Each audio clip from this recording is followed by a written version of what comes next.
Assalamualaikum warahmatullahi wabarakatuh. Perkenalkan, nama saya Chandra Wijaya Matullah dari Teknik Mesin 2018. Di sini saya akan membahas tentang praktikum Teknik Manufaktur 2 modul las semau.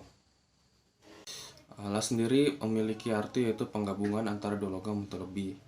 Dan metode yang digunakan pada kali ini yaitu semau atau sealed metal arc welding, yang dimana semau ini adalah suatu proses pengelasan di mana elektroda yang dipakai bersifat consumable atau habis pakai, yang mana flux melindungi filler atau intinya dari oksigen agar tidak terjadi oksidasi.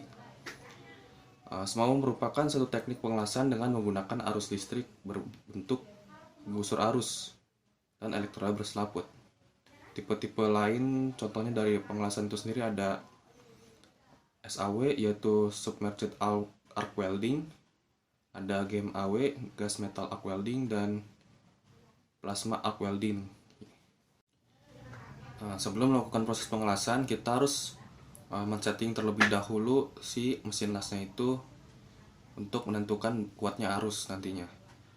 Besarnya arus itu ditentukan pada tebalnya si bahan yang akan kita las, diameter kawat elektrodanya, dan posisi pengelasannya itu nantinya, apakah itu overhead, flat, vertikal, atau horizontal.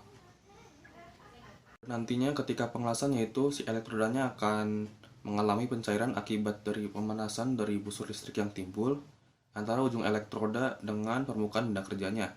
Si busur listrik ini dibangkitkan dari mesin lasnya. Elektroda yang digunakan berupa kawat yang dibungkus pelindung berupa flux.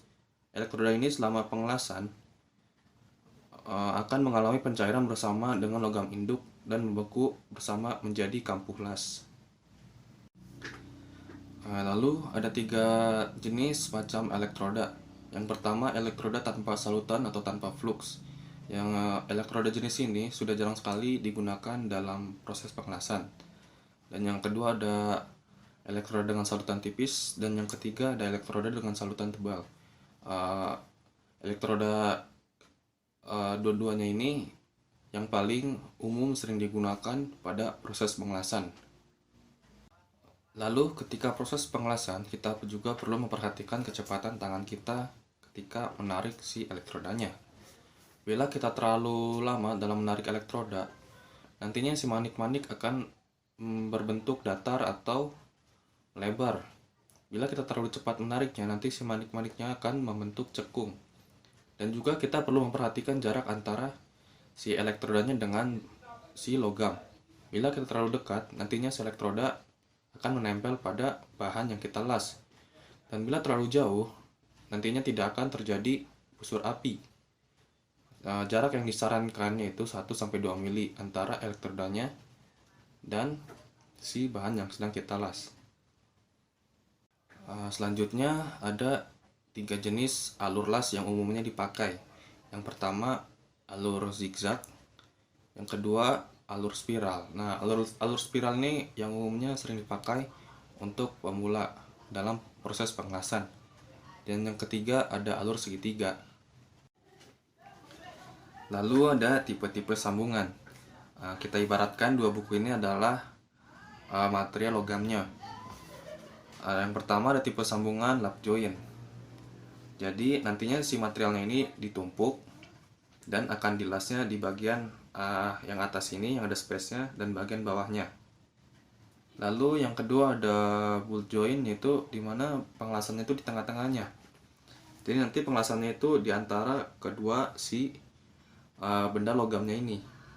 Dan yang ketiga ada T-joint, yaitu sambungannya di membentuk siku-siku. Jadi ini 2 buah platnya. Nanti si proses pengelasannya itu di belah sini dan di belah sini. Lalu yang keempat ada corner joint, yaitu proses penyambungannya di bagian sudut. Jadi ini 2 buah platnya.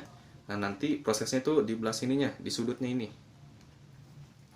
Dan yang terakhir ada edge joint. Edge joint ini jadinya si platnya itu ditumpuk seperti ini, lalu nantinya di las yang bagian sininya. Sedangkan kalau yang tadi bolt kan di tengah-tengahnya, kalau di edge joint di tengah-tengahnya dan ditumpuk si material logamnya. Dan yang terakhir ada kampulas, yaitu merupakan luasan area yang digunakan pada umumnya untuk mengisi logam pada benda kerja. Adapun macam-macamnya yaitu ada square groove, double bevel groove, U groove, double U groove, J groove, double J groove, V groove, dan double V groove. Sekian dari saya. Bila ada kekurangan dan kesalahan kata, tolong dimaafkan. Wassalamualaikum warahmatullahi wabarakatuh.